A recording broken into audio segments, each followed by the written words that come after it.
A very good morning to all of you, Dr. Anindita Nan-Ghosh. Our today's speaker is Dr. Nisha Singh, and today's topic is next generation sequencing and analysis. And this is just a gentle reminder that after 30 minutes of talk session, there will be a question answer session, and after a 5-minute breaks. After that, we will continue our program and we will do a second part of the question answer session. So before I leave this platform, I would like to call Dr. Shinoy sir to give a brief introduction of our today's speaker, Dr. Nisha Singh. Thank you, sir, and Yeah, welcome to the program. Thank you very much for accepting the our invitation. Thank you, sir. Thank you so much. My pleasure. And before I hand over the platform to you, I would like to give a brief introduction of you to today's audience. It will take maybe a couple of minutes or maybe 3 minutes. Okay, thank you, ladies and gentlemen. Let me give a brief introduction of Dr. Nisha Singh. I met Dr. Nisha Singh at Visakhapatnam when she visited Visakhapatnam for the INSA meeting. Actually, so our organization was the host for that meeting. So I met her there. Uh, Dr. Nisha Singh is presently working as an assistant professor at the Department of Bioinformatics of the Gujarat Biotechnology University, Gandhinagar, Gujarat, India. Dr. Nisha Singh did a MSc in bioinformatics from Odisha University of Agriculture Technology. Then after that, she did a PhD in biotechnology and bioinformatics from National Institute for Plant Biotechnology, IARI, New Delhi, India.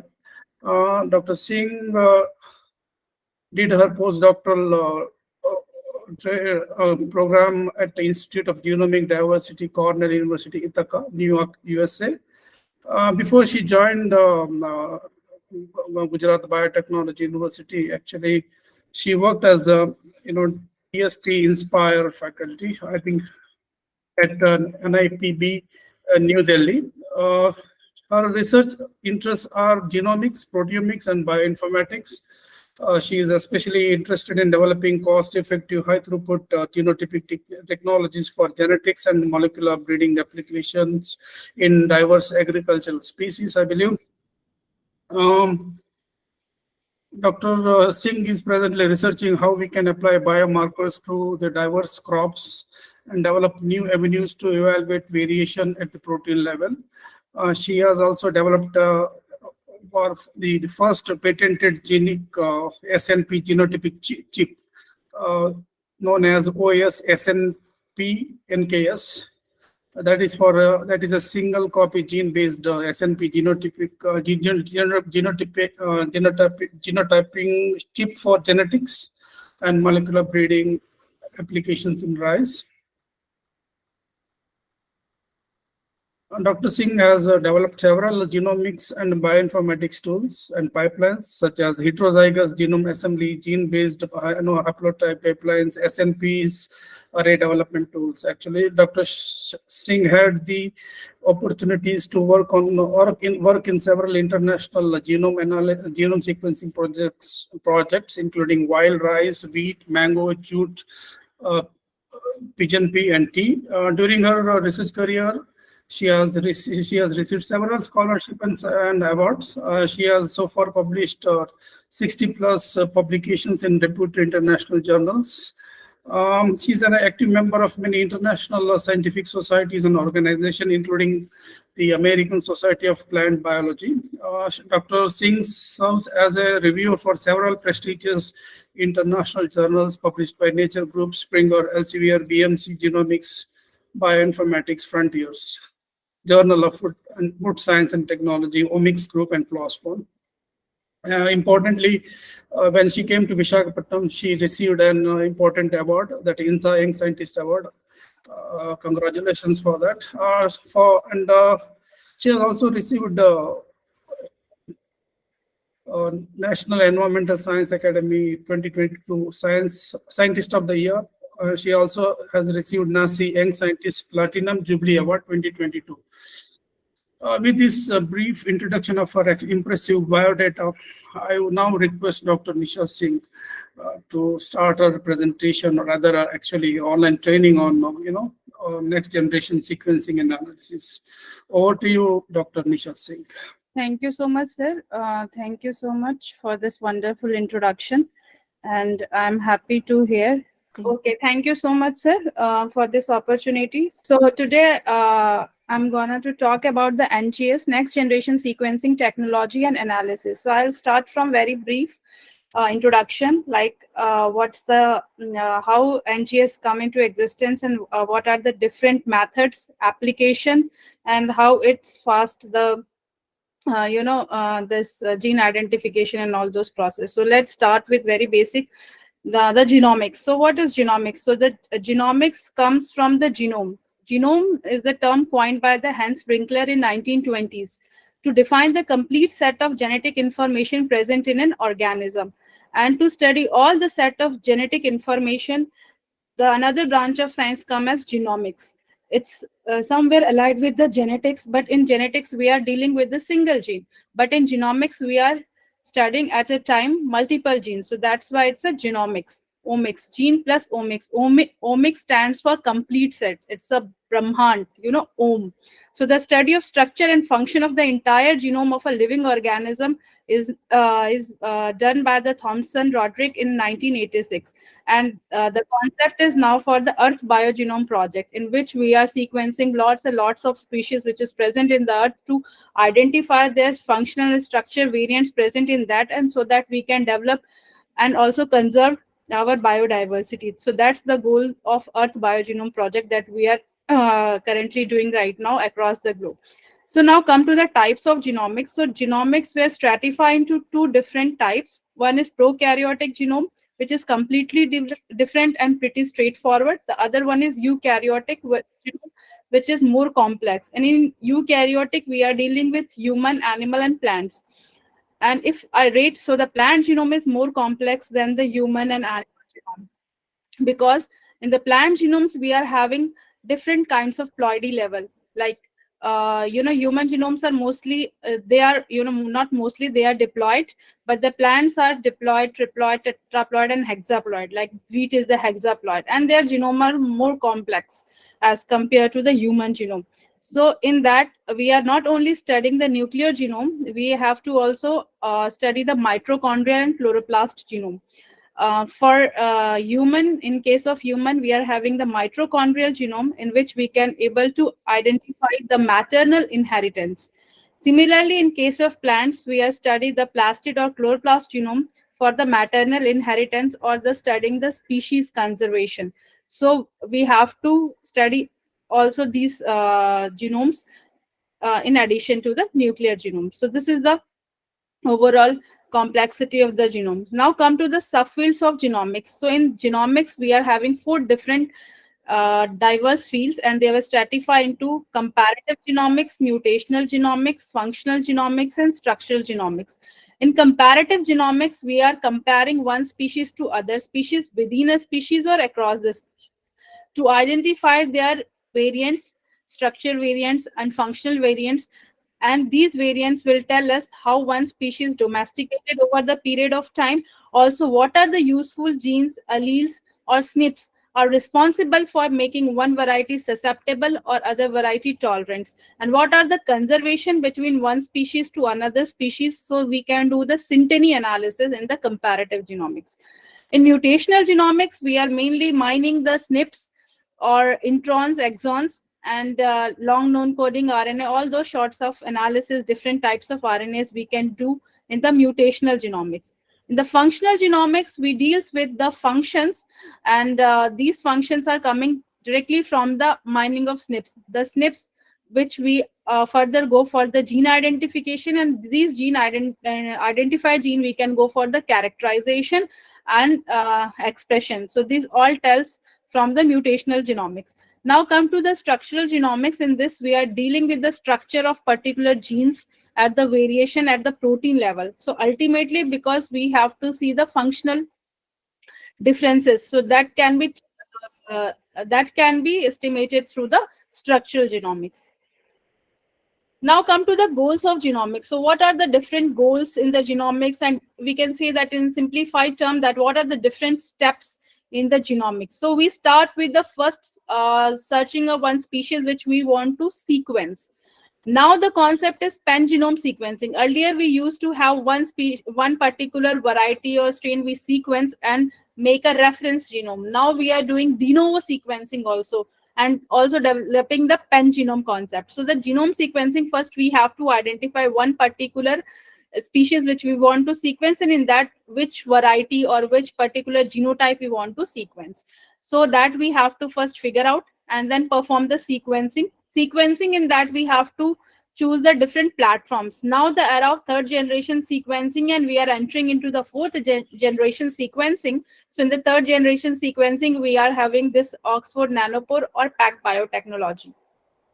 So any platform you can use. Earlier we are using that Illumina short read sequencing, single end or pair end.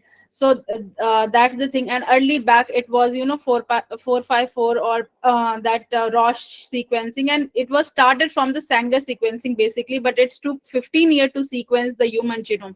So that's why these all advancement happens in the sequencing technology, and now we ended up with the NGS, that is next generation sequencing, because we earlier method was semi automated, and they are require a lot of manual curation, and annotation is also very tedious task. So that's what the NGS come into existence. Now we can sequence our genome within a 1 or 2 day, and further all the thing is on data analysis. So first thing is that you have to select one species or the genotype which you want to sequence, and then after sequencing that, the data is in the FASTQ file format, that you need to identify the quality, assess the quality, whether it's a good sequencing or not. And after that, if the QC is passed, then you go for the assembly.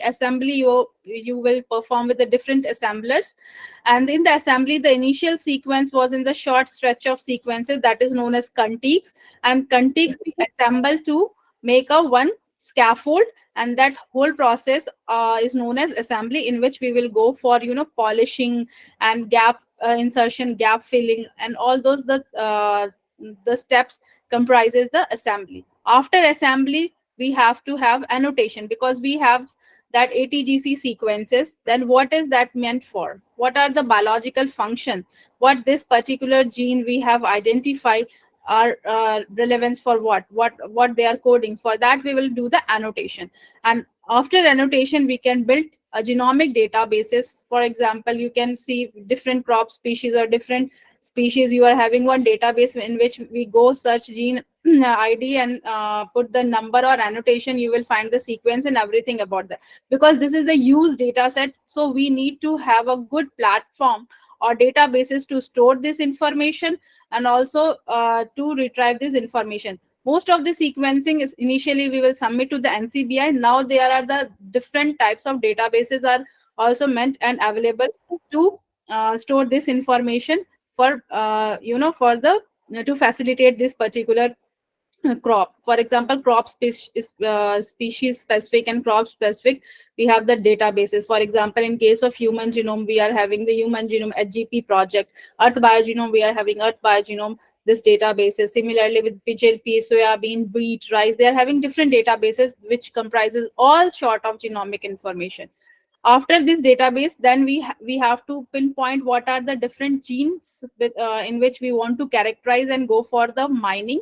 Then we detect the different types of variants, that is SSR, it's a simple sequence repeat. EST, expression sequence repeats. And SNPs is the single nucleotide polymorphism, because it's considered that every individual is 99.9% similar. 0.1% variation exists because of this SNPs, and this is because of the G by E impact, also recombination, mutation, all sorts of events occur, and how the species evolved because of this SNPs. So that is very important to map the variants across the different genotype.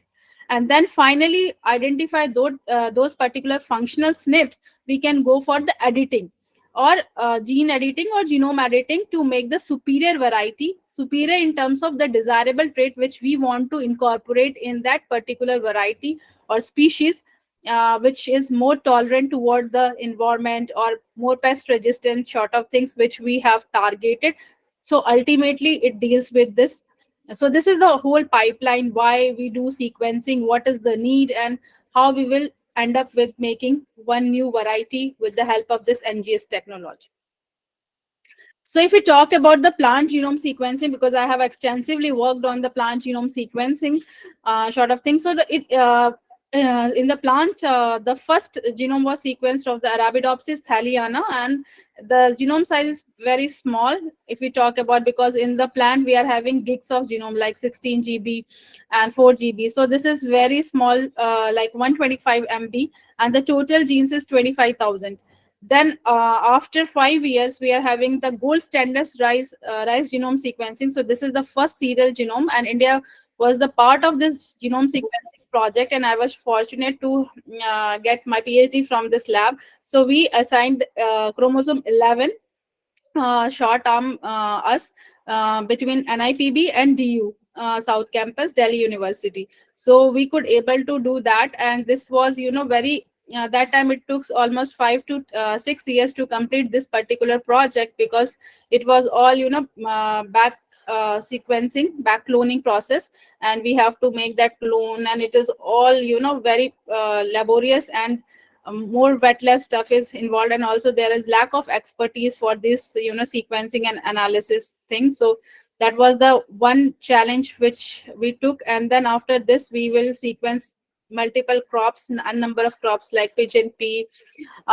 tomato, wheat, rice, tea. So now we started, but this was the one, the crop which we started, and we get very good success in that. Then later on we do the pigeon pea genome sequencing. So this was the first legume genome which is completely sequenced in India from the Indian scientists, and two group were sequenced the same year. One is from the our group NIPB, National Institute of Plant Biotechnology, and other group is from the ICRI set. They have developed this pigeon pea genome sequencing, and the estimated genome size is 852 MB, and total 47,000 protein coding genes present in this particular crop. And nowadays more than 300 plant genome sequence is already sequenced, and they are deposited in the database. Viridi plant database is there, and now we are having the Earth Biogenome project, in which we are sequencing most of the species to know the structure variants, and to make their breeds.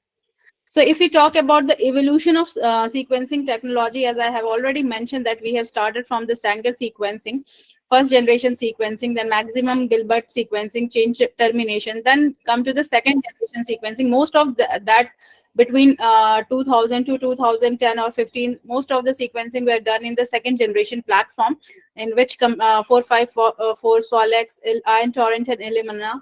These are the platform which have used for the sequencing. Now we are into the third generation sequencing, in which we are doing the sequencing with the PacBio and Oxford Nanopore. Oxford Nanopore is like a very small instrument. It's like a pen drive. You can sequence your genome, and these are basically what's the basic difference between these. So they are getting more yield in terms of the sequence, and in second generation the reads is 150 base pair or 200, something like that. But in third generation we are ended with KB or scaffold level of sequencing. So that's the major advantage of the third generation sequencing.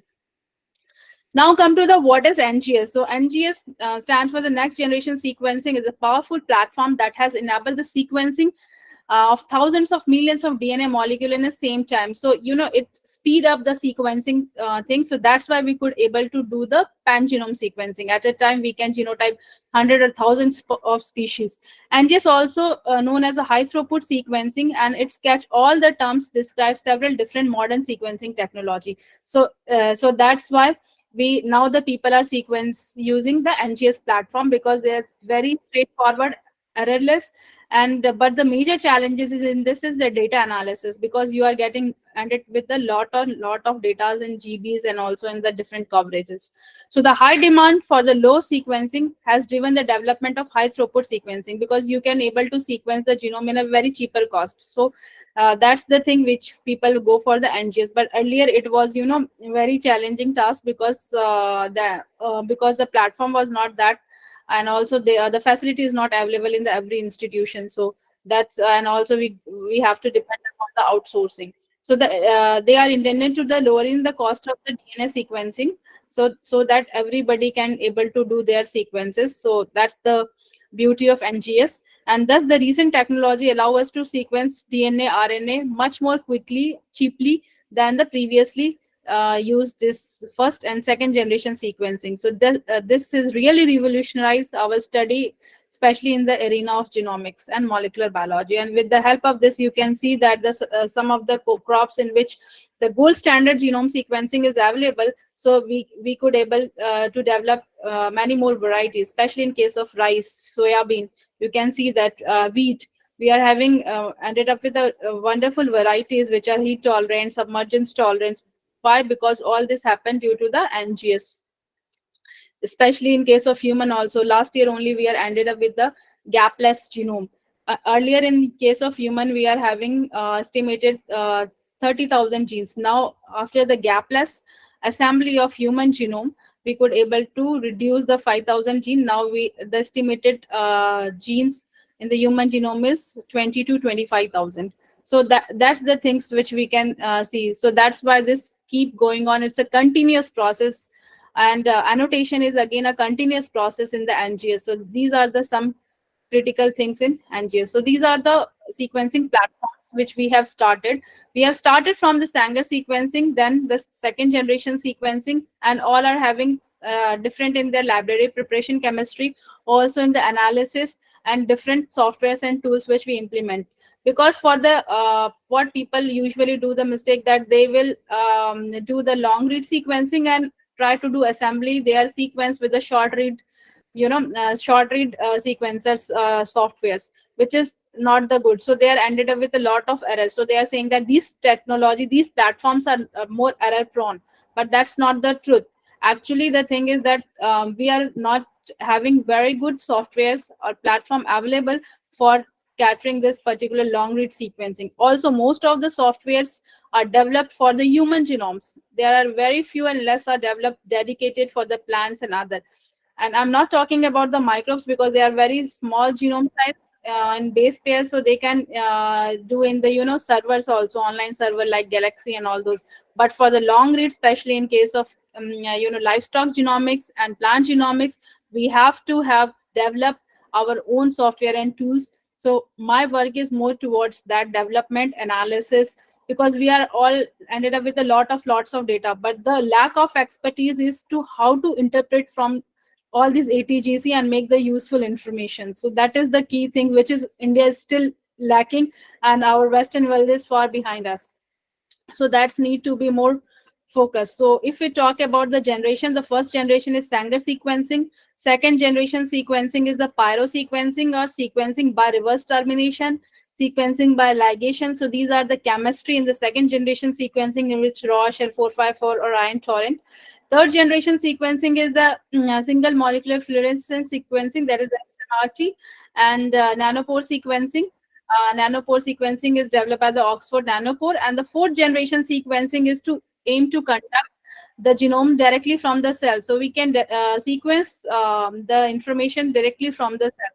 So that is the fourth generation sequencing. Now we are also having 10x genomics, in which we are ended with the chromosome level of assembly directly. Let's say in rice is having 12 chromosomes, so I will get 12 different reads. So it's scaffold level ended with the chromosome level of assembly. So that's the beauty of fourth generation sequencing. So the NGS is really a revolution in arena of genomics, and it's a great accomplishment because the sequencing is getting cheaper day by day, and therefore we could able to develop the pan genome.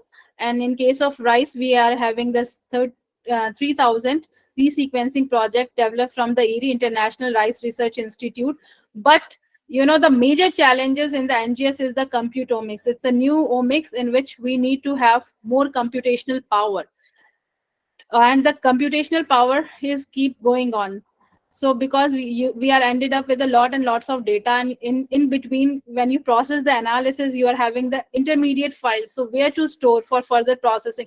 So that's why now the scientists are more spending on the computers or the servers, or the online server to for performing this all sort of analysis. So sequencing is getting cheaper, but the computational cost is becoming higher. So that's why the AI and ML is come into existing, and they are now capturing all the sequencing informations.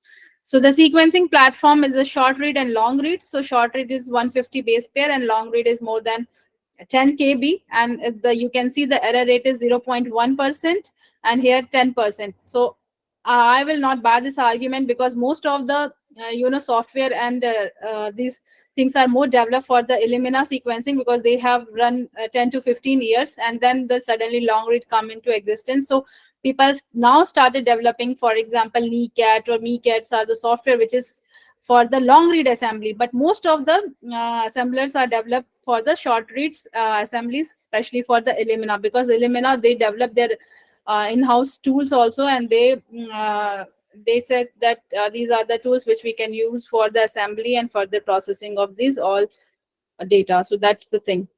Now come to the steps. So let's say assembly or genome sequencing. Let's say you are sequence the genome, you have your ATGC ready to go. Then what to do next? These are the main questions that most of the scientists couldn't able to figure it out. So you are having raw read sequences, and this is like a jigsaw puzzle, and you are having the short stretch of sequences is known as conti. These contigs we need to assemble, and that is known as scaffold. And the scaffold which we have to arrange in a way, and the gap, if there is any gap, so the gap needs to be filled with the n. And again we do the polishing, so that the polishing in which we, if there is any other chances to let's say to fill the gap, so we use Racon or Pylon for this. And then we ended up with a pseudo molecule, that is known as pseudo molecule is the chromosome. Let's say we are having the sequence, but which we don't know that what are the different chromosomes this particular species. If we are doing de novo, for example, let's say we are doing peach and pea, we don't know that peach and pea is having 11 chromosome. So that is for the pseudo molecule, in which we are developing the genetic linkage map and also the physical map. In this we know the positions and the annotations of that particular thing, and also the arms of the chromosome. So this is all the cascades of process which we are going to do. And then the what are the different types of assembly? For example, the long read, we are going the overlap layout consensus sequence, such as Falcon and Kanu flies are the best assemblers. And for the short reads, we are having Spats biases, because they are the chemistry of both the sequencing platform is entirely different. Also the software is entirely different, because their concept is different. This is basically deep Brugen graph is based on the Kmer methods. So it's, you have to assign the Kmer values, in which it's run in a sliding window manner, and then based on the read depth it will count, and then it assemble the sequences and make the contigs, make the scaffolds. And similarly in the overlapping, since you are ended with the long read and let's say 4 to 10 kb of the sequencing size, so we are going to do the overlap different, we are having different reads, so all reads are overlap, and based on their the depth we just assign that this is the thing. In this graph you can see that this is the one read, this is the another read. So these two reads are assembled like aligned overlap, and that this the assembly is the blue color, red color, and the yellow color, because yellow color is missing here, but blue and yellow color is present in this. So they so it's combined all these two information, read one and read two, and leads with the assembly. So this is the concept. So that's why you can't do the long read assembly with the using spade and abias. You have to go with the Canus, Falcon, or Flies, Unzip. These are the software. Again, in this, if you are doing the trios binning assembly, let's say if you are having P1 and P2, two different parents, and you want to identify the child, or the which is terminology is to the trios binning assembly, or the next generation. For example, in case of plants, we are having P1 P2 parents, and the F1 we want to identify, so we just perform two different assembly P1 and P2, assemble both of them and identify the what are the genes are present in the F1. So so this particular process is known as the triose binning assembly, and in this will also tell you the level of loss of gene and gain of genes. So this also tell you the process of heterosis, like hybrid vigor. You can say that the what are the genes combines between these two parents leads to the progeny. So this is the sequencing, processing, and tool and application. So this is the overall softwares and the steps which we are have to conduct to perform the sequence analysis and the NGS. So first you have the sequencing read, and these are the different platforms like Illumina, MySeq, Ion Torrent, Roche, PacBio. So you have the sequence. Now you have to check this quality of that sequence, like what is the Q value, and generally it should be more than Q30 or Q50 we consider based on the your the platform, sequencing platform. And the trigonometric is the tool in which we can go for the quality and trimming assessment. Then we have to perform the alignment. If we have already the reference genome, then in that case we will do the alignment. If we don't have the reference genome, that is known as de novo. De novo stands for the new. You have to start from the scratch. So in that case we will do the de novo assembly. But if you have the reference already available and which is having completed and gold standard, it means the good quality, so we consider that as a reference and we map our reads to the reference genome. So for that there are this different tools available like Bowtie, BWMM, and most of the non-bioinformatician they use CLC genomics also for this, because they have all these sorts of pipeline. So I personally use the BWMM because it's more useful, and its algorithm is quite useful as compared to the Bowtie. So after that read mapping, we have to perform identify the variants, the structure variants, like how many introns, exons are present in the genome, what are the different number of SNPs present in that. So for that we will use different types of softwares, and like JTK and Senchu and pipeline are there. Before that we have to also see the quality of the assembly. For that we will do the QAST, quality assessment analysis, and also we have to see the completeness of the sequence. So for that we will do the BOOSCO analysis. So these are the all steps in which we do. Finally, we have ended with the genome annotation. Let's say I have 30,000 genes. So what are these 30,000 genes encode for? Most of them are having some other function, some are hypothetical, some are not. So these we have to perform this genome annotation using BLAST2 Ghost server or softwares, and also there are other methods also. You can inbuilt your own DBs and make the annotation. Let's say if you are doing with the plant, so you have to make your own DB of Viridi plant database, and then you have to perform the BLAST or diamonds to map all those sorts of information. Now come to the what are the good versus bad report in terms of the QC. So these are the two different graphs. You can see the fast QC report. So in this you can see the my left hand side is the good quality score, and right hand side is the bad quality score in the fast QC, because we consider here as Q30 if it is the Q30's above Q30 we consider it's a good score, and below Q30 we consider it's a bad report. So this is your first step in the sequence analysis, and then this graph tells you the quality of your sequencing, and if it is fine, if it is everything is fine, then we go for the next step of this assembly. So the assembly, you can see that this is your reference genome, this is the reads, and then in the reads in the small patches of the sequences, and these patches you have to assemble to make a contig, and in contig you can see these are the gaps already there. So how these gaps we can fill? We will fill these gap with the N, so to make the scaffold. And if there is another concept in the assembly is known as hybrid assembly. The hybrid assembly is like you are doing your long read sequencing, and if these gap you wanted to fill, so for that you have to go with the short read sequencing. Let's say Illumina, any platform of Illumina sequencing you can do, and you can fill this gap with the short reads short reads of your sequences. So that you have to perform all these polishing with the help of short read sequencing, and then you make the scaffold.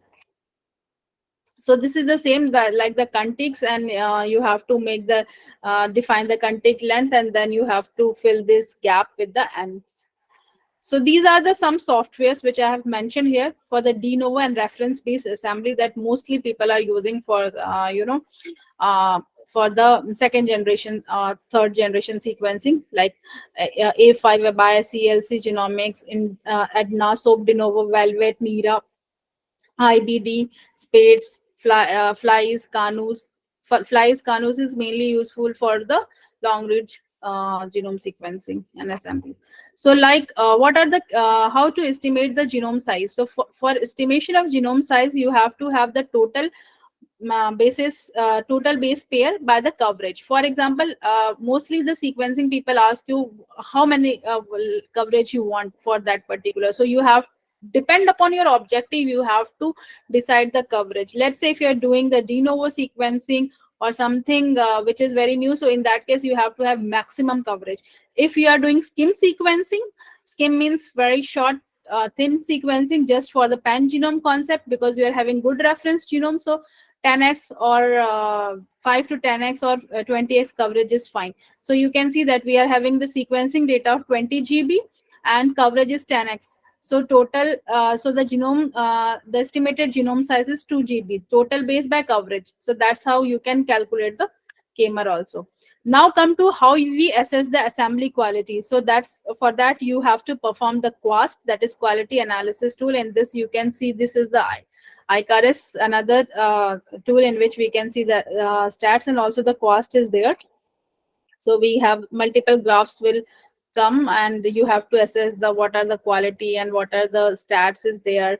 And BB map is another tool in which we can know the assembly stats. So these are the some things which we can go.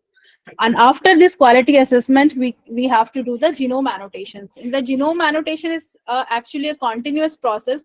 We can't end it up with that, yes, we have done this annotation and it is finally and it's freezed.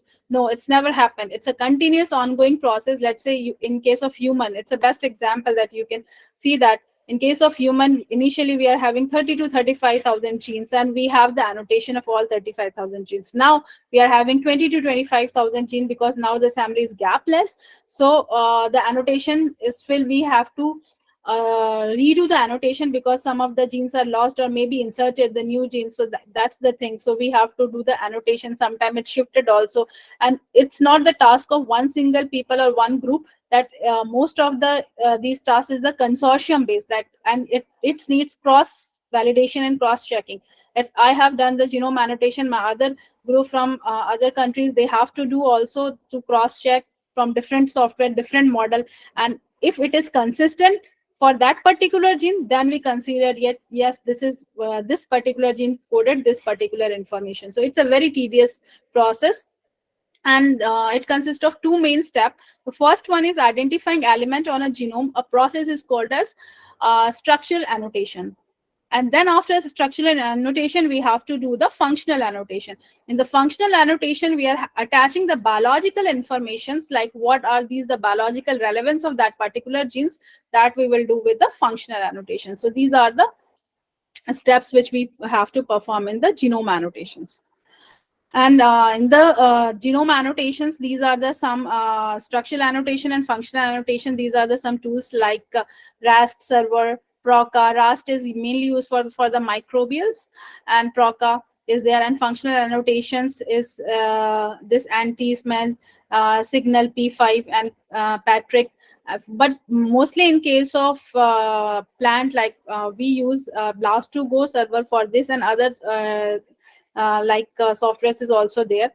And also you have to identify the repeat element for that, like how many repeats are present in the genome. For that you are having the repeat masker or repeat modelers, in which we can identify that repeat element, because most of the plant genomes are comprising lot and lots of repeat elements. For instance, in this case of maize, wheat, T, they are having the large number of repeats element present in the genome, so that we need to first identify, and if there are more number of repeats there, so we need to mask the repeat elements. Then after doing all these process, you have to see your the alignment and everything in the visual form, so that for that you have IGB. So this is Windows based, so you can just download in your system, and small stretch of sequence you can view in compared to the reference. So this is the snapshot I have given. So this is the cassava genome. Here you can see that the cassava genome, and these are the different genotypes, CR4110, and similarly CR4823 046. So for example 56 I have seen, and I just wanted to see different, these are the different signals of ATGC. Different color represent different signals, and how they are mapped with the reference ones. So if you zoom it, so you can see the ATGC, and you can mine the structural variant as well. This is just for the confirmation of that. So after all these things, so the big thing is the data analysis, how you will do this thing, and what are the different platforms you will use, because you are having Illumina, PacBio, Oxford Nanopore. So the question is which one to choose, right? So Illumina, PacBio, Oxford Nanopore, these are the different technologies are available, and which one is mainly useful for my project and my objective? So that is the key thing. So if you are doing any sort of this NGS work, or your research, so you have to from the beginning you have to uh, take one collaborator from this bioinformatics or NGS, so that they can guide you in that, because most of the people is ended up with, they have used fancy technology but it's not suited for their objective. So that's the thing. So you have to be very critical while deciding which platform you have to use and for what purpose. So that is very important. And the most important aspect is also cost. When it comes to the cost, Illumina is generally cheaper if you are just doing some variant calling, a structural analysis. So the Illumina is definitely fine. Again, it's a, if microbial genomics or something like that, it's fine, and it's quite cost effective also. PacBio and ONT are still in the very much developing stage, and also there are lack of softwares available for that, and also the cost is quite high as compared to the previously existing technology. So these are the some things which we need to mine. Also the error rates, that is also very important, because if you don't know like how to analyze, how to reduce the error rate, so that is also important. So while selecting any technology, we have to choose that if we want to do for the long read or short read, and how much the error rate we can do or tackle. So that's the important thing.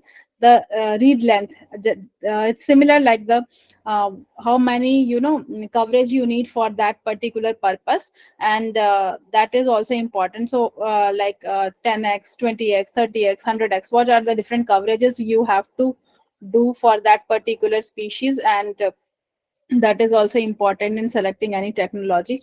Also the application of your work, definitely, like if you are doing whole genome sequencing, RNA seq, chip seq analysis, high seq analysis. For high seq we will go for the 10x genomics.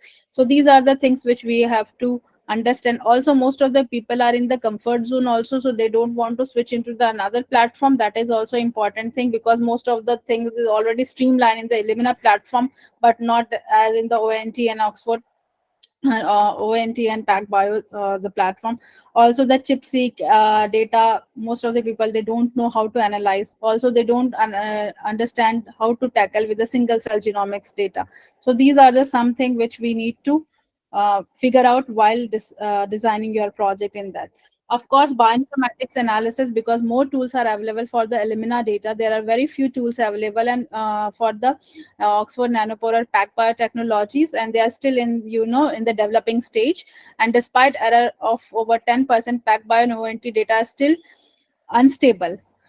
So that they are unstable. So that's why we need to more bioinformatics analysis to develop more these tools and software for this long read assembly that we need to do. Also for the long read, we have mapping using like Minimap 2, not with the BWMM, will not work in this, the ONT and Oxford, the PACBAR technology. Assembler like Canus and Flies, Canus Zip, they can be do great job in the PacBio and ONTs. And Illumina data using like BWMM is really fine, but not in the case of ONTs and PacBio. So these are the some major consideration which we need to taken into account while doing our sequencing and planning and GS work. So what are our objective? First, we should keep in our mind, and then we can go further. Which are the different tools? What are the different steps we need to do? Because most of the people, they are not doing the quality filtration. They are not doing the repeat masking. So these are the something which they ended up with all the mess of data, and then they said, oh, we can't do. But if you follow step by step, and you know the which tool is good for which one, then you are all set. Good. The participants that the platform is open to all for the question answer, so you can ask to ma'am up to whatever she talked in this session. Please, participants.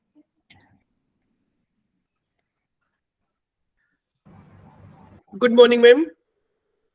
Good morning. This is Singh from Lucknow. Hi, I have a Shikha. query from you that what does mean of high throughput sequencing? Since we see in most of the papers. Yeah.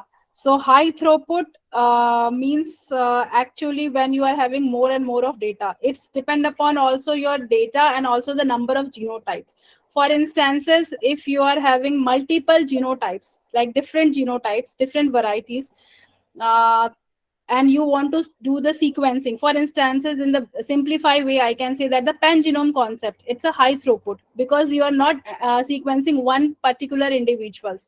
You are sequencing bunches of individual, and you are identifying, mining the variants across, different individual. For example, if I'll give in my from my work, I'll give an example. Let's say we have developed the T haplotype map of 369 diverse line of T, and T genome is 4 GB. One genome is 4 GB. So if you multiply 4 GB into 369, so you ended up with a lot and lot of data. You just it's a very simple calculation, and after that you have to identify all the structural variants, and you have to perform the analysis, everything in the structural variants. You are mining the stats of, how many introns are there, exons are there, how many number of SNPs are there, how many haplotypes are there, and after that you are identifying each and every genes. Let's say T is having 55,000 genes, so 55,000 genes you are performing the annotation. So this all comprises as a high throughput sequencing, because your data is much more higher, which is beyond the capacity of an average people to analyze. So that term is high throughput sequencing. Similarly, in line of that, we are doing the high throughput phenotyping, in which we human are not doing the phenotyping, which is done by the this drones, or drones, and also rovers. They are doing the phenotyping, and they are capturing the image in the hectares. So that all we are doing the high throughput phenotyping. So all these technologies which are having large number of data, and they are not doing by your own computer. For that you need a great and good server. That is all comprises high throughput. So that's the basic definition of high throughput. Thank you very much for such a nice informative talk. Thanks to Dr. Sinoy for organizing the same. Ma'am, I have a question. Can I ask you? Yeah. Okay, ma'am. Actually, I just want to clear my idea. That is what are the actual differences between the two steps? One is the assembly, and another one is the annotation. Okay, very good question, because most of the people get confused with this question. Assembly is first step. You are having your FASTQ sequence.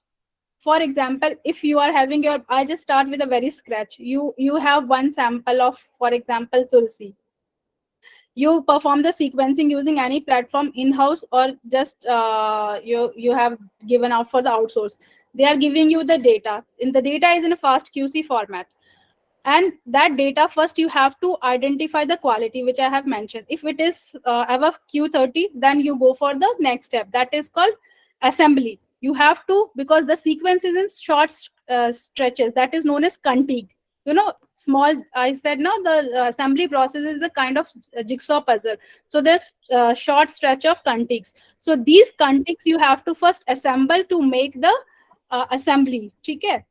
So in that you have to first assemble that. So the short contigs you have to align first, and then the alignment you have to done, and then this contig is known as scaffold. That scaffold you have, there is, because you are joining two small contigs, right? So how to join?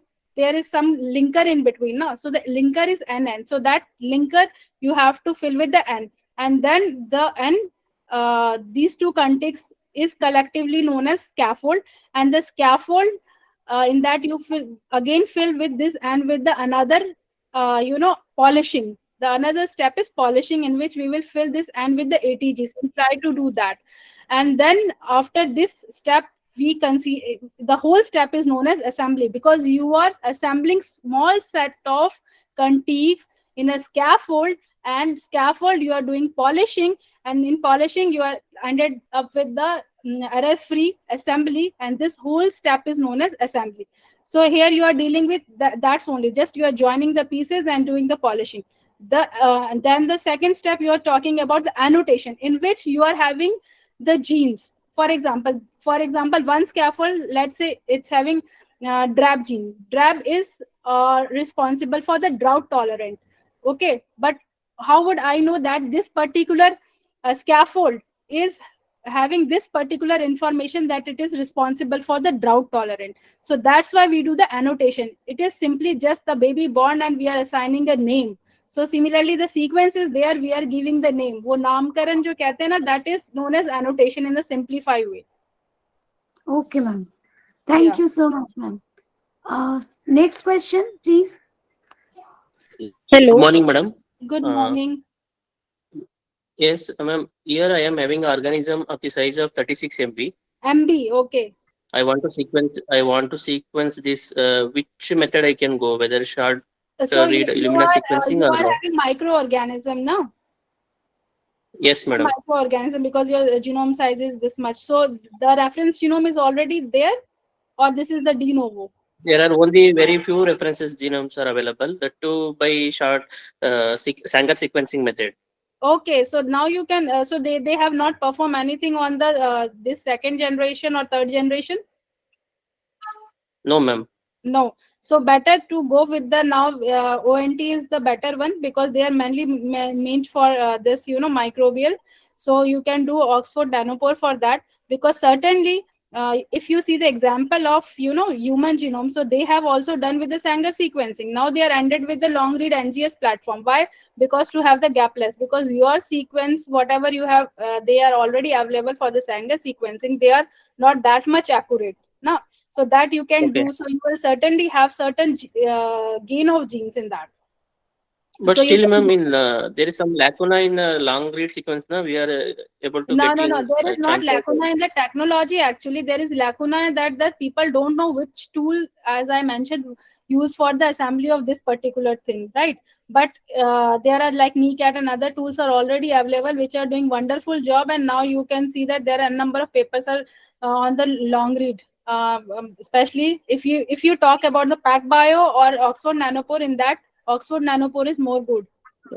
Ma'am, what is your suggestion regarding going for two methods, like short reads by Illumina and long reads by Nanopore? That is generally useful for the the long genomes. Generally, in case of the plant genome, we use that hybrid approaches, because the genome is more complex, right? But in case of Yes. microbes, they don't have certain complexity. The complexity is very low.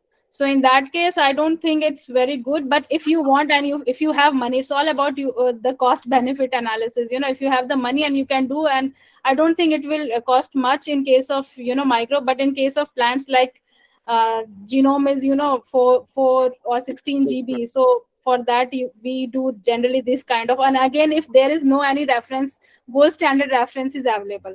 If you are having the reference, then I don't think it's required. You can just compare with the Sanger and this one, and you can report that in the Sanger this much of the genes are present, but with the long read this one, so you will have that. And if you are doing the microbial diversity, then you go for the NovaSeq. That is the Illumina platform. Okay, ma'am. Thank you, Mostly ma'am. One metabolism. more, ma'am. There are two references. There are two references are available. Which method we can go for assembly, whether a de novo assembly or a reference-based assemblies? Two references are available, so you can better in that case, and it is more reliable. So you have to check the stats, the what's the quality of the assembly. If it is fine, then go for the reference one. If it is not that good, because you have to give the reason that why you wanna to do de novo if there is already available. So you have to Okay, identify, ma'am. so that's all depend upon the quality of the assembly which is previously existing in the. But that was done by Okay. Sanger sequencing. Yeah, that is not the issue, because rice genome is already done by that one, but they are considered as a gold standard. Similarly, the Arabidopsis, it doesn't matter, because but they process the assessing the quality. So that's why I mentioned a boost score. So you have to see the completeness of the sequencing. If it is complete, so then you, in that case, you can go with the reference base. And if it is something new, means if you are doing the same strain, then there is no need to go de novo, right? And if it is different strain, definitely you have to go de novo. Okay, ma'am. Thank you. Thank you. Okay. One last question from Survi. You may ask. Yeah. Hello, Hi, Surbi. good morning, ma'am. Good Thank you for morning. information, ma'am. Ma'am, actually, I want to know the NGS is same tool and same procedure for the microbial genomic study like fungus. Because my topic Yes, on a yes, fungus, yes, same tool, yes. same procedure apply. Same procedure apply, but not same tool. Okay, ma'am. What are the tools for fungal genomic studies? For fungal genomics, you can use RAST, okay, Yes, for the yes, ma'am. annotation and different. And also the annotation is also not required to do the blast to go. There are different servers are also available. For example, Galaxy is there. You can do, because these are the genome which is very small, right, as compared Yes. to the plant or the livestock. So tools are definitely different, but the assembly, if you are using the platform, for example, Oxford Nanopore or Pack Bardus, for that initial step will be same, but after that assembly, the other steps will be different. That's Okay, ma'am. Okay, oh, I'm depending upon the ma'am genomic length. Use the tool. Assembly procedure step तक same. Then next no, yeah, अलग हो जाएंगे yeah. things. Next step for Depending the upon the annotation also. reference. Ji Yeah, ji. annotation you can do the blast to go also, because blast to go is the universal one, and it's a good one. But you are doing other like hybrid, like in the case of plant, we are doing mostly hybrid based. That is not Yes. required in your case. That Okay, is. ma'am. Okay. And Thank you. Proca is there, Rast is there. So these are the tools for the fungus and microbials. Anindita, Okay, ma'am. If any query, ma'am, later I can call you. Yeah, definitely you can call me. Okay, ma'am. Thank you. Thank you so much. Yeah, so we are in between that. So what are the other considerations for doing the NGS? That the accessibility of the sequencing, which is available the nearby and the good platforms. Um, for example, PacBio and ONT on the other hand are still in development stage. So like especially the PacBio one. So that's why most of the people, especially those who are working on the small genome, they are prefer to work on the Illumina platform, because they are well established. So these are the this is the system of NGS, the PacBio sequel 2, and it's look like that, and it is having the higher yield and coverage. And these are the some NGS platforms which is available. For example, Illumina Nova 6000 nanopore. It's mini ion or promethion. Promethion is generally used for the livestock genomics or the higher plant genome, more complex genomes. And this is the nanopore mainly used for the microbials and fungus, and the packed by a sequel 1 and sequel 2 systems. So there. So now these are all platforms and all the sequence informations we are having. So how these genome information or genomics help in the crop improvement, because I work mainly on the crops.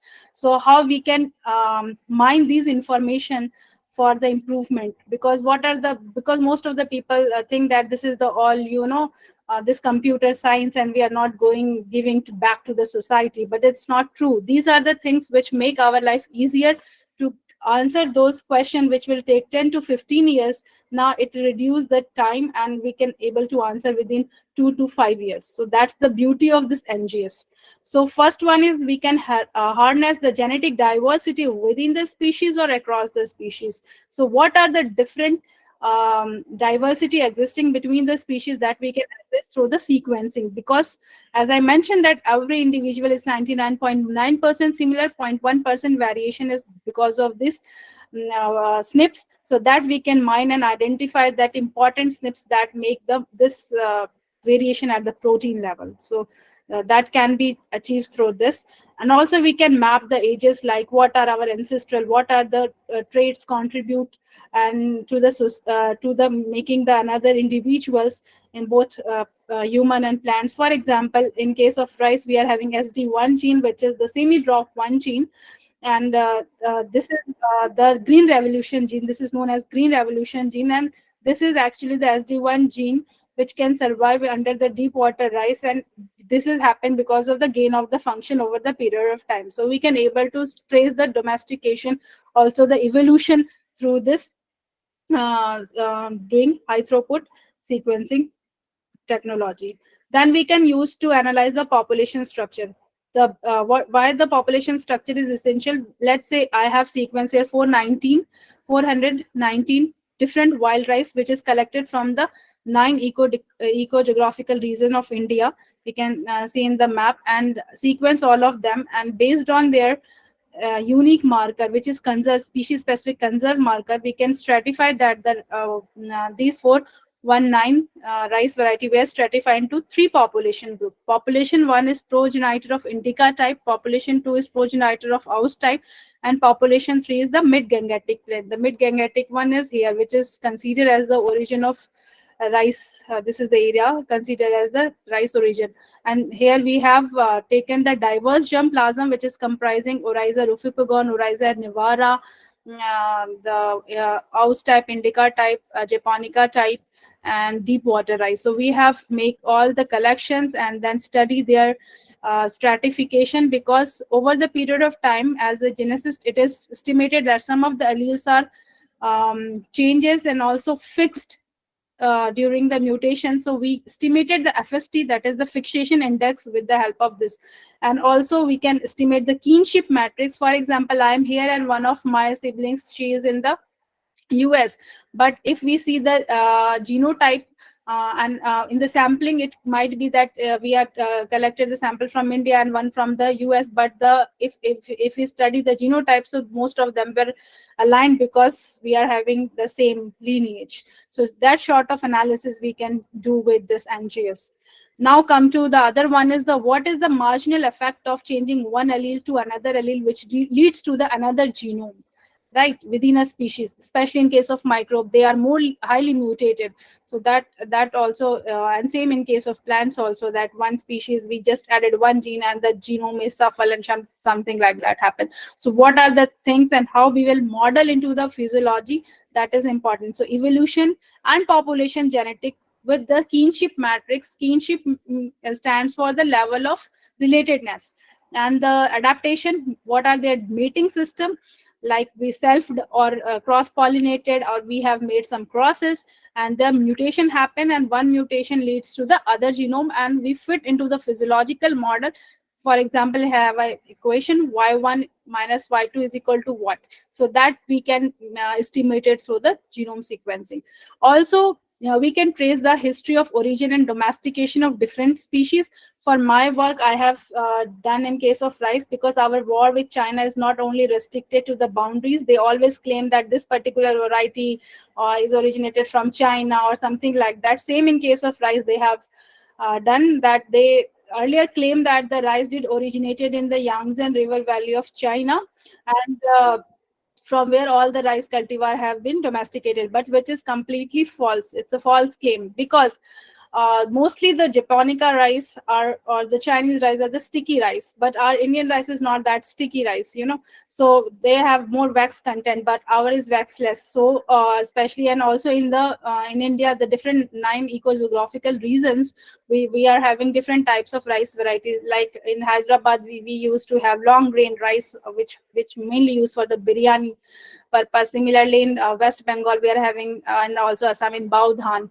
So we are having different sort of things. So what I have identified that using different this agronomically important domestication related gene mines from the sequence and study the rice origin and domestication, and I claim that rice has a polyphyletic origin and it's originated from different area, and our rice variety where arises from the Oryza nivara and Oryza rifipugon, and it has ancestral variety from the India in the mid-Gangetic plain. So that was the thing. And we have developed the species-specific marker with the help of this sequence information, the NGS information. You can see that rice has total 12 chromosome, and we, based on this, the conserved single copy gene, we have mapped this chromosome-wise, and these are the locus ID of rice, and we developed the 48 plex golden gate rice snip assay, and this is used for the characterization, because for the characterization of a finite species you need to have the markers. So these are the important markers. So that is also very important, that which one you are taking as a marker means it's distinguished from one species to other species. So that we can do with the help of this all sequencing information. Now come to the very fancy topic now, genome-wide association analysis, that is GWAS, which is completely high throughput science, in which we are doing high throughput phenotyping and high throughput genotyping. That you have asked, someone asked this question. High throughput, why? Because at a time we are genotyping 96 sample, and also we are performing phenotyping, and phenotyping here is the repeated, so that we will get the consistent SNPs and QTLs for that particular. In that we have the diverse set of germplasm, we perform genotyping, and at the same sample we are performing the phenotyping. We integrated this information in the different machine learning models. There are the generalized linear model, mixed linear model, blub model, blink model, like different types of model based on your crop, and its model is vary from crop to crop. In case of rice, MLM works well. In case of wheat, super GWAS and fast GWAS, or farm CPU works well. So it's, you have to standardize according to your crop, and you identify your associated SNPs, and then identify the causal genes. For that we go for functional analysis. Functional analysis you can do either marker assisted selection, or you can do in the RT-PCR and identify molecular mechanism and go for the pathway analysis or the functional analysis. And you can also identify the hub genes which is responsible, because these associations is not only related to the one gene, they are the genes which we can identify through the linkage blocks.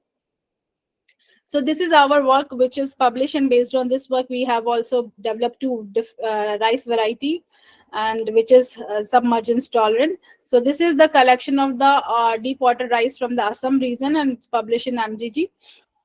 So you can see that we have identified two important genes, OSXDH1 and SSXT family, which is responsible for the internode elongation in the rice, because once the flood come, rice have the scaping mechanism that it will make its height, it will above from the water. So its rise, its interlong is quite elongated very fast. So what are the mechanism that we decipher through this work? And this all happens because of this NGS technology. And then we estimated the gene and genome haplotype estimation, which now help breeders, the rice breeders or any crop breeders and farmer, to assist in the breeding selection, like which variety we have to grow, which area we have to grow, what are the core germplasm is that. With this all answers we can do with the help of this gene or genome based haplotype analysis. So you can see that they were stratified into 4 different haplotype. H3 is ancestral haplotype. You can see that these all are wild type, and which is having red or brown color pericarp color, and based on this H4 is having, and it is having the green and white color pericarp color, the rice pericarp, and H2 is green and a little bit of white color pericarp, but H1, which is having all the modern rice variety that right now we are eating, that is aromatic, japonica and indica type. The color you can see that, and all are having white color pericarp color. But the difference is that we can see the variant in the grain length and size, right? But all are having the white color pericarp color. So this is due to the domestication over the period of time. This particular gene, that is RC gene, which is responsible for the pericarp color, and it is present in the chromosome 7 of rice, which is lost. There is a loss of gene, and which make this color white. And in this, there's a presence of gene. So that's the all information we can gather through the sequencing and genotyping. Also, we can do the varietal identification and purity. You can see that in the mango we have sequenced 386 diverse genotypes, and you can see that there are a lot of variety in mango. Right now the mango season is going on, so in the Alfonso, Neelam, Kesar, and this Motichur, they all are diverse in their phenotypic appearances. So what are the genetic mechanism behind it? And also they are different in the taste, color, their blush intensity. Everything is quite different. So what are the genetic mechanism behind it? That all we can decipher through the sequencing. So these all are the application part of the sequencing. Those who said what is the sequencing sciences, so this is the application of which we can do for. And ultimately we can now the science is not the one gene one PhD student, or the one gene or one thing. Now we are dealing with the genome level, right? So in the genome level, what we are eating to the plate, because since we are working on the plant, so what ultimately goes to the plate is really matter a lot. And so the gene to genome, and what after the genome analysis, what we have to plant in the field so that it can feed the this 10 billion people by 2050. That is the ultimate goal of a plant scientist, right? So that is the whole scenario behind doing all this sequencing thing. So for example, by CRISPR-Cas9, right, we are able to but how you will identify that this particular gene you need to edit? So this information comes from the sequencing. So that's why sequencing is essential, right? So we can able to make this purple tomato, high oilic or high linoleic content of this soybean. Citrus is having this canker resistance. So all these we can able to develop with the help of this all sequencing and gene and genome annotations.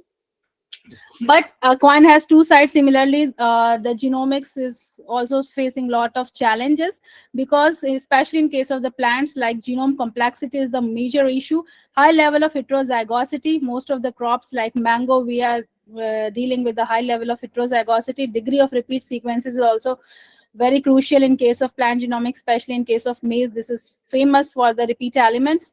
Genome assembly algorithm, and which designed primarily for the human and mammals, as I mentioned, because most of the assemblies and assemblers are available only for the human genome. So for the plant, what? So the plant scientists need to take a lead to think and develop some of the good efficient and tools, so that it can do this complex genome very easily.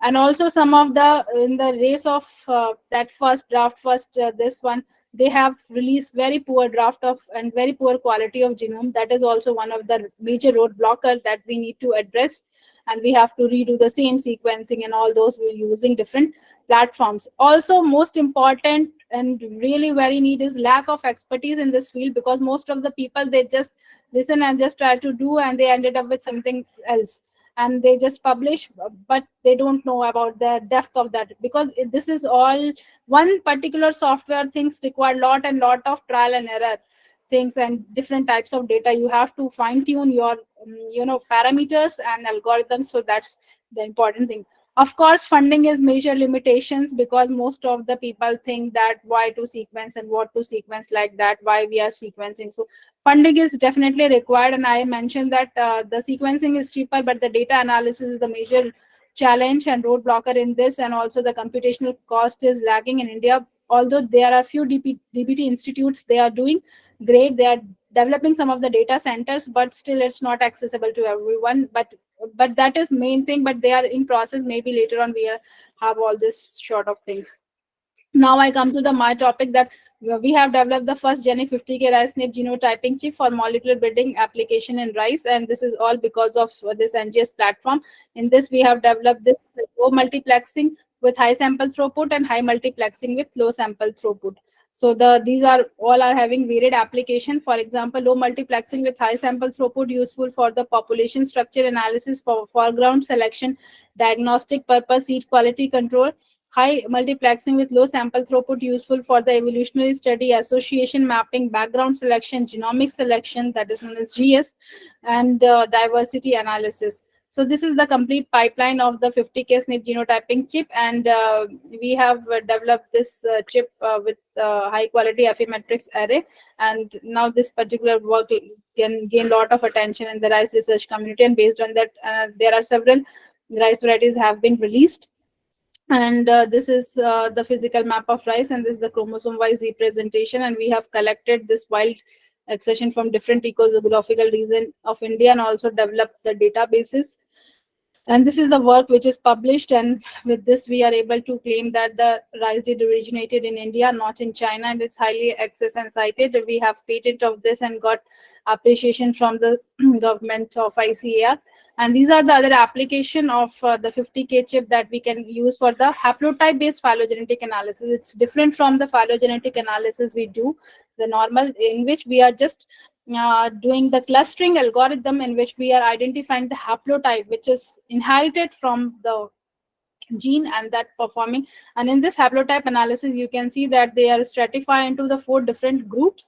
Group 1 is entirely wild type, which is coated with the blue color. Group 2 is the aus type, because rice is having 5 different subgroup. And group 3 is japonica type, and group 3 is indica type, and group 4, which is coded with the cyan color, is japonica type. So they say because of this haplotype pattern, we could able to say that this japonica variety is completely different. They are not mingling with the indica type, so it shows that it has independent origin. Other than that, in the breeding application, we can able to identify the background recovery from the recipient parent. And with this, these are the some variety which is submergent tolerance. We have inserted sub-1A gene in the 4 mega rice variety, which is mostly popular in the eastern and the western region of India. Samba Masuri sub-1, Savitri sub-1, IR64 sub-1, and Swarna sub-1. And with this, we are able to deduce that this Swarna sub-1 is have the parent genome recovery is 97.7%, while the Samba Masuri is having only 78.7%. So because of this chip, we are able to deduce that this Samba Masuri need more back crossing from the recipient parent. And also the application of this chip is that the traditional or the conventional breeding method required 10 to 15 years to develop one important and useful variety. But because of this 50K chip, we will able to develop a variety within 3 to 5 years. So it's reduced the breeding time. So that is the major landmark application in the area of this genomics. So other than that, we can use for this the 50K chip for the phylogenetic analysis, QTL mapping, evolutionary study, background genome recovery analysis, genotyping, and act as an excellent biomarker. So the property of this develop 50K chip is it's a single copy gene-based 50K rice SNP chip. It's non-redundant, high-quality SNP probe. It has a high sample success rate, high assay reproducibility, high genotyping call rate, and on an average around 6 to 8 SNP present per gene. So it's give you a good haplotype information which is not present in the any other chip. So that is the unique feature of this particular chip, so that we can able to capture the haplotype information, and it has a less chance of cross hybridization. It's quite cost effective because at a time we can genotype 96 sample. So if we talk about the one sequence with a 50,000 marker, one particular genotype into 50,000 of markers, so it's quite cost effective. It's also come into a unique different multi-species format, like for example in a one chip we can make a rice, chickpea, pigeon pea maize. So it's a multi-species formats also available, and some western countries they have developed this type of thing. And also if I talk about novelty and significance of this work, that it's a first report on genic SNP genotyping chip in the world, and it has a high success rate, and Indian wild rice can be characterized with the help of this 50K rice chip. We will use that for genetic background analysis. We have used for the association mapping, QTL mapping, diversity analysis, and based on this, two important submergence tolerance varieties such as Ranjit Savan and Bahaduran Savan have been developed, and it helped in the reduction in the breeding time. So this is the rice story. And we have also developed the 48 plex Illumina Golden Gate assay using the sequencing information, and this stratified the population 418 different wild rice accession and performed this. And yes, we have also done this evolutionary analysis based on the different domestication related genes in the rice. And this is the new concept of haplotype based analysis, because most of the people have not done this haplotype analysis earlier, and this was the first time we did with the based on the certain important genes. And we have traced the 13 key agronomically important domestication related genes which differ from wild to cultivated variety of rice, and we trace their migration pattern. What are the genes? And these are the red lines, which shows the degree of mutation happens over the period of time. So similar sort of analysis we have done the different star synthase gene family, pericarp color gene family, and all those things. So in the summary of this work, that suggested that the rice has a polyphyletic origin, and it mid-Gangetic plain, upper Gangetic plain, and eastern hill region of India are the source of Indian gene pool. And utilization of these wild rice resources, we can chase the second green revolution to meet the projected demand of this rising population.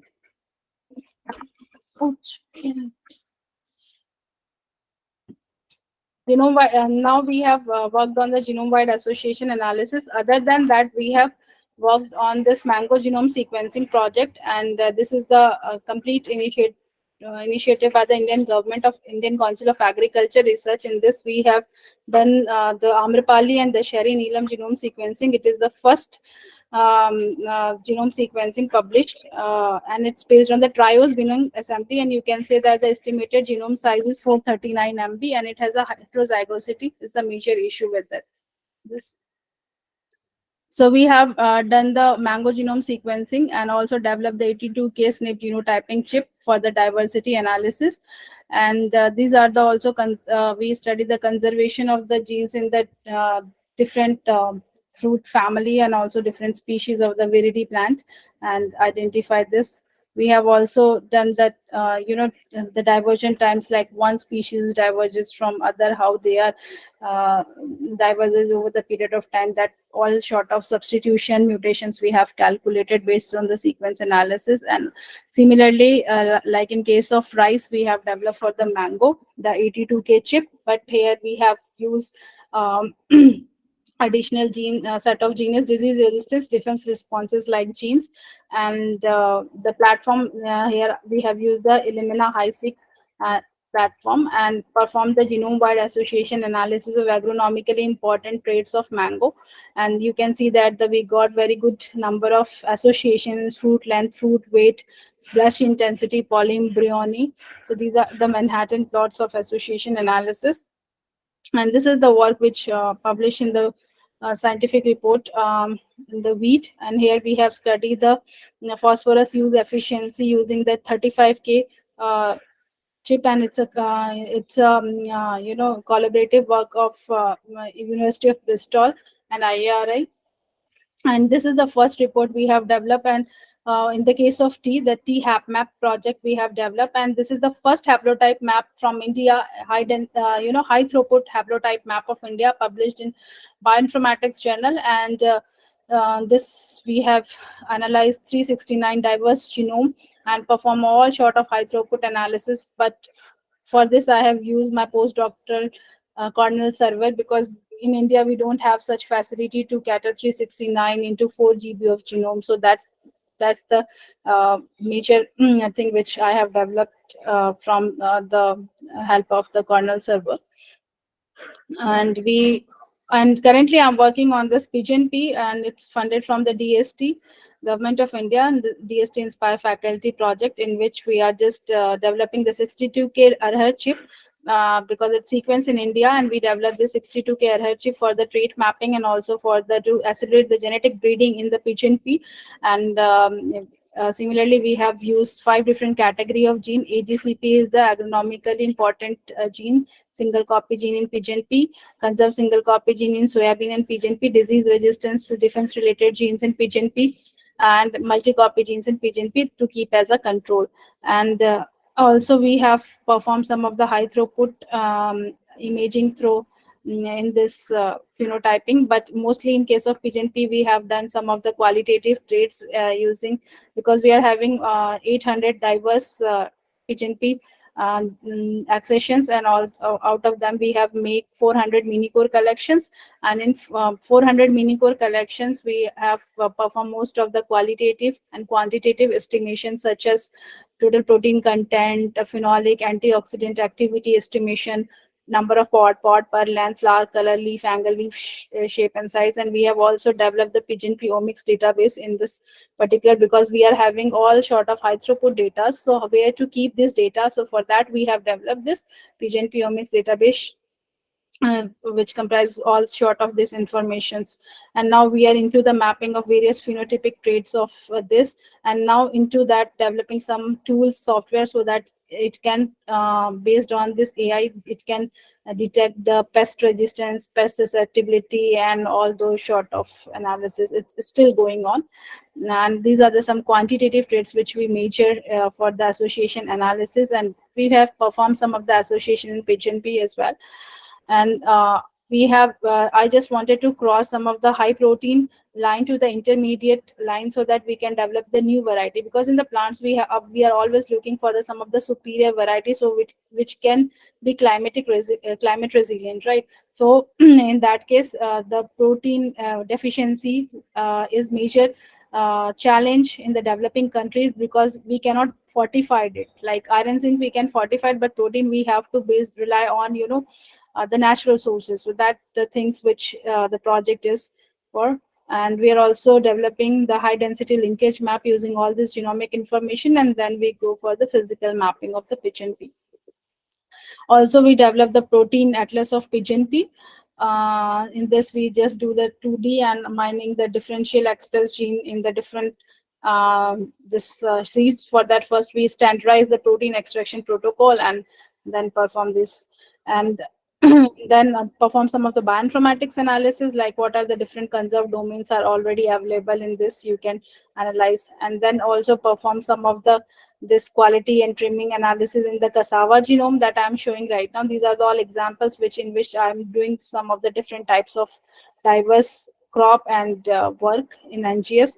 And this is the example of cassava hybrid assembly, in which we are just this Manihot esculenta and this is Manihot fabulata. So these are the two different species in which we just try to make a hybrid assembly, and this is all based on the Oxford Nanopore sequencing platform.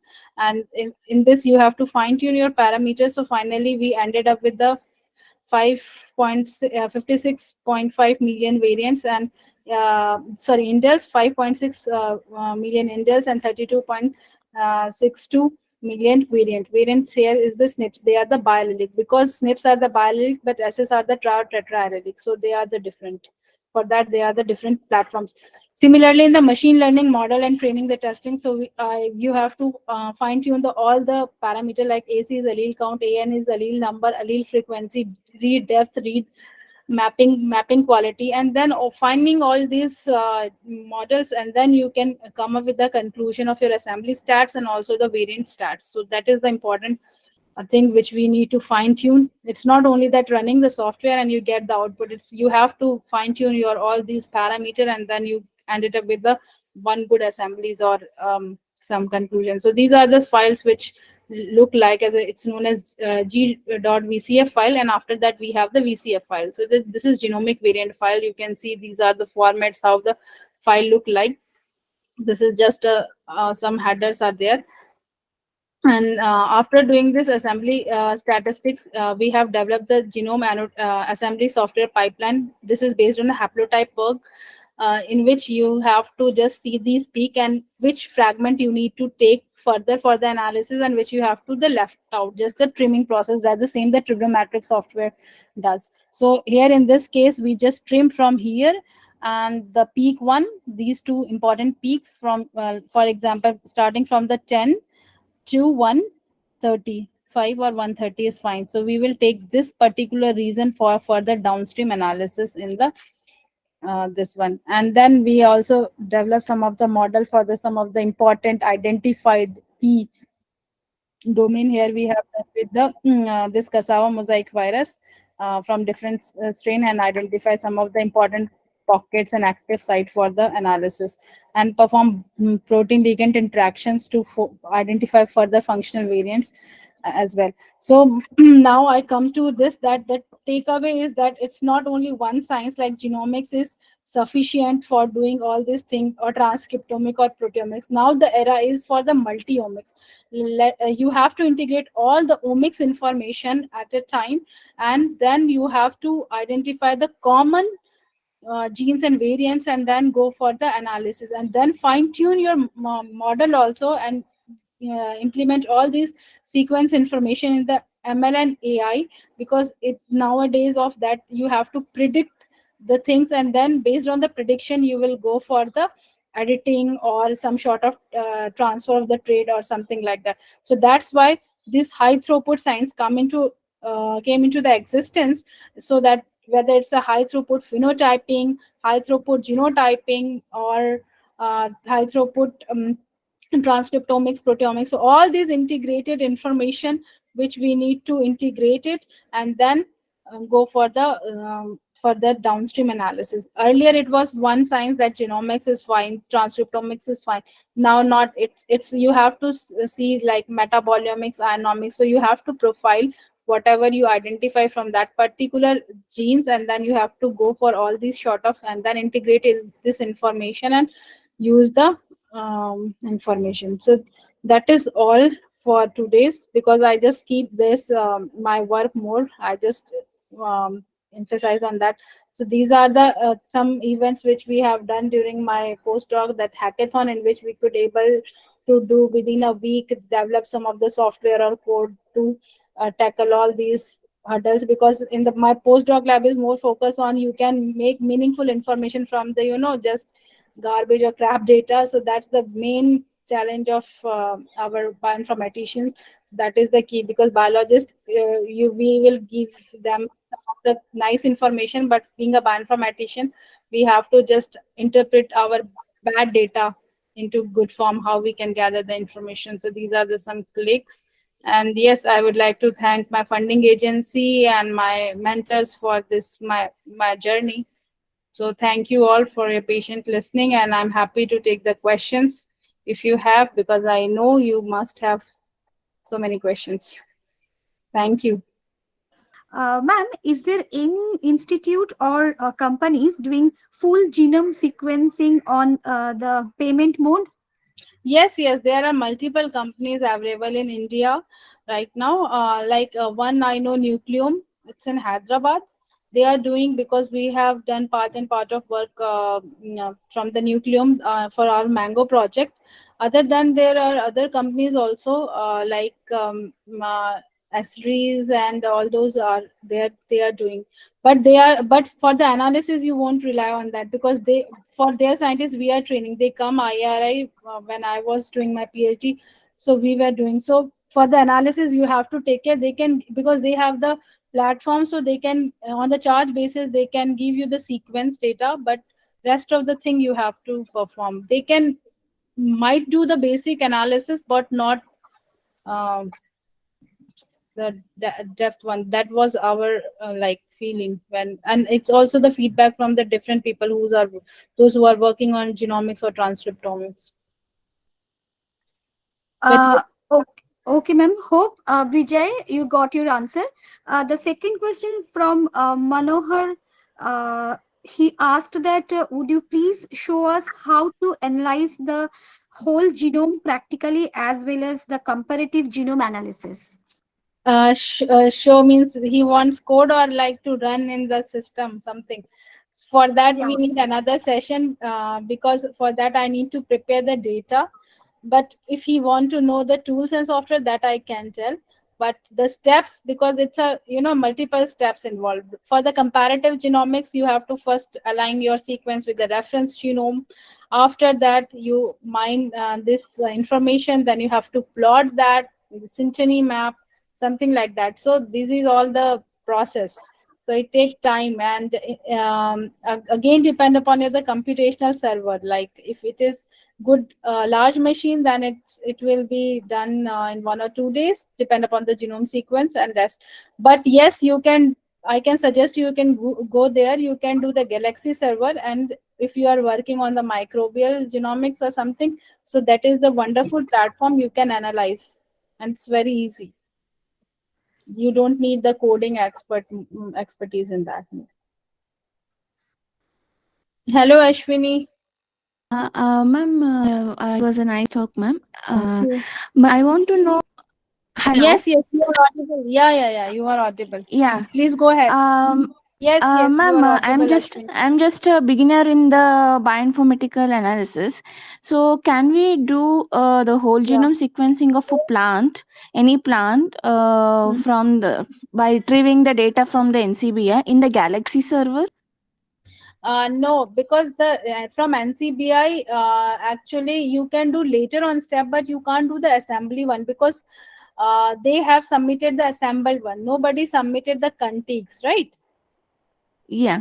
NCBI. So if you Yeah. want to process from the start, so in that case you have the raw sequences. But the Yeah. downstream step you can do, like you can download the FASTQ file and perform the the structure variant analysis or long non-coding RNA analysis, or you can do annotation, all sort of thing you can do. But in NCBI they submit the process data, the trimmed data, the sample data. Otherwise NCBI will not take that, no. They will be in a SRA data. There is SRA file that you can use, Okay. but not for the assembly and all. But Okay. later on Okay. step you can use. So for a beginner like me, what do you But, suggest me? I think you shouldn't go with the plant one. And if you want to go with the plant, so Arabidopsis will be fine, because Okay. Galaxy has certain limitation that it can take only 2 GB data, as I know. Oh, So okay. that part also you need to think. Like, Can we use Illumina for the gene sequencing? sorry. Illumina for the gene sequencing, Illumina INSAF. Iron torrent. Yes, ma'am. Yeah, you can for the gene sequencing you can rely on iron torrent, definitely. For that, there is no need to go for the higher end, definitely. Thank you, ma'am. Thank you. Thank you, Ashwin. Anindita, I have a question. Can I ask? Yes, sir. Okay, Dr. Nisha, I mean, how do bioinformaticians deal with so-called junk DNA? Junk DNA. Yes. Bioinformatician. Actually, I have not worked on junk DNA, but I means what is your objective in junk DNA? Like, Initially, it was thought that junk DNA is almost dead. It is not useful. Later yeah, on, later on, it was suggested that they could play some role in protein expression, etc. definitely. That is what I'm telling right now. No, long non-coding RNA. They are also short of junk category. Earlier introns. Now people are thinking that the intron is useful, so they are start mining intron information and doing some validation and so showing the role. Like in case of maize, why the I'm just giving an example, like yellow color leaf and the green color leaf. So the yellow color leaf happened due to of one of the intron less reason. But earlier it was thinking that only the SNP or the non-synonymous mutations are really useful. But now people started exploring all sort of things. But there are certain tools and pipeline available. I have not worked on the junk one, but I mainly work on the SNPs and the non-synonymous thing. But yes, there are a number of papers are now, like long non coding RNA people are doing structure variants in which they are looking for the intron less or intronic reason. So I think, yeah, but I have not yet explored. I may in the coming future. Because you were talking about hackathon where you want to make sense of some almost rubbish Oh, data. that is not for the junk. Actually, people are thinking that these are the crap datas. Means they just dump and they are not doing something like that. For Mhm. that, we just take and reanalyze and make information out of that. Because for biologists, if it is 10 or 20x coverage, is it fine? For us, 5x is also okay because we know what to identify. This is in that light. So second question is, in many cases, you don't have many reference sequences, reference genomes. Yeah, true. So for that, we will It's go like for a the chicken and egg story, right? yeah, How do you deal with yeah, that? yeah. Great question. For that, we will go for the de novo, right? For example, if we are doing very first time the mango one, we don't have the previously existing any mango genome sequence. We are the first. We are doing the mango one.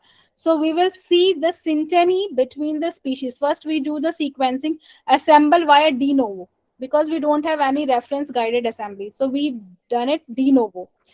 Then we just compare with the closely related species. For example, initially with based on the synteny analysis, we identified that the mango is quite close to citrus. But later on, once the lychee genome, legume genome comes, so it's show more closeness towards the lychee than to citrus. So this is that process. But 3-4 years back we did that time it was showing synteny with the citrus. So, but in that case, after doing de novo, you have to do the synteny analysis across the species, not within the species. That's why I show that 29 species and conserved genes that we all identify, how they are migrated and which are the closer one. The last question, if you admit. No, yes, yes, sure, sir. I will be Yeah, so asking. when ISRO was launching rockets, the question asked, what is the use of sending rockets? Spending lots of taxpayers' money. Similarly, criticism would be spending lakhs of crores of rupees on a whole genome or analysis kind of. So how do you deal with such criticism? I Good question. Actually, now for the sequencing, it's not the lakh and crores rupees, first of all. Now it's, I think, computational cost is more. That's why they are doing more this thing. But I can simply give the example that, for example, right now I'll just, for in the current scenario, I'll answer that way. NGS, everybody realized the importance of NGS after COVID, right? Initially you are having vaccines for 5 to 10 years. Now within COVID we are having within 2 years. How come this? Because of this NGS. So those who are criticizing NGS, so they know the live example in the COVID. I'll not go with a plant or 10 billion people feeding the world, but I will give this example. Because if you don't know how these viruses are mutating very fast, we are having alpha, beta, delta, these are the variants. So how we will identify that? Because of the sequencing. And this sequencing leads to the mRNA vaccines and all those things. So this is all because of NGS. Thank you for answering that. How to deal with that criticism in generally about NGS. Thank you very much. I will let Ananditya, Ashwini, yes, please. Yeah, hello, ma'am. Hi, So, Ashwini. yeah, can the in this generation of AI, can it assist in the data analysis, like what problems we are facing now? Yes, yes, yes. Now Chat GPT is there. People are training. In fact, faculties are training student to Mm, how to use Chat GPT, right? But in mm, AI also, it's all bioinformatics is not that tough. But the thing is that you need one good guide, and you have ample of tools and software. You must have few coding. You have to start with the coding knowledge like Linux and Python. You start loving this black box, you will do that. So there are different sorts of videos and training program is going on. You can do that. You can start. It's never too late to start. And I trained no biologists, my students also, those who have fear of this black screen. oh, So okay, ma'am. it means there are softwares available. You can try with, first you have to try with a small data set, then go with the higher end. Okay, ma'am. Thank you. Is there any other question? Someone, Salman is raising a hand. Hi, Salman.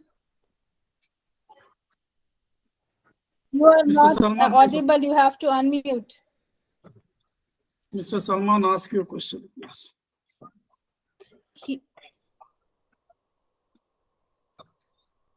He has to unmute. I think he has raised his hand, but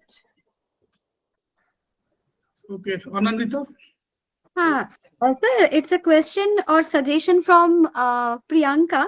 I think I want to ask you both that can we arrange online hands-on workshop which can it will be helpful for the participants. yeah, sometime later, definitely. I'll let Dr. Shinoy know that. Yeah. We would be happy to have practical, demonstration. Thank you so much. Yeah. Okay. Sir, then we can continue the program or any questions? I think Salman is raising his hand, but he is still mute. Okay. Then, sir, what to do? It's okay. Let us go ahead with the program. Okay. So we hope that we got our answers from Nisha ma'am. So I think that already we are at the end of our program. So, sir, can we give her vote of thanks right now? Yes, please. Okay, ma'am. Again, thank you so much for sharing your huge knowledge on the next generation sequencing and analysis, which are very interesting, interactive, and informative. And also, it enlightened us very much. And now I would like to thank our today's participants for actively being here. And also, I would like to thank our whole team members of MycoAsia and our Dr. Shinoy sir to arrange this wonderful and beautiful program. So before I leave the platform, I would like to call Shinoy sir to complete our program. Yes, thank you, Anandita. Thank you, Dr. Nisha Singh, for spending your precious Sunday with us, for MycoAsia and with the audience today. You have been wonderful, quite helpful, and thank you very much for your time and the efforts and for your generosity to be with us. And we hope this collaboration, this interaction continues. Hopefully, we'll have a kind of a real online training sometime. Okay, Yeah, sure, sir. with GPU. Okay. Yeah. Thank you so much, and thank you very much for all the participants today. Thank you so much, sir. Thank you for having me and providing this platform for interacting with the student. I always love to interact and answer the questions so that they know more about our science, because it's really required for the young generation to understand this science, because now the era is all AI and ML. So so they have to learn this thing, but yeah. I think next session we'll have on actually artificial intelligence and machine learning for beginners. I think we'll find some good speaker for that. Thank you for suggesting that, and thank you very much, ladies and gentlemen, and thank you, Anandita, for being very nice in arranging the whole show today. Thank you, everybody. Have a good day. Have a nice day. Anandita. Thank you so much. Thank you. Bye. Have a good day. Yeah, Bye. you too. Thank you all for having me and staying with me. Thank you, Nisha. Thank you. Bye-bye. Bye-bye.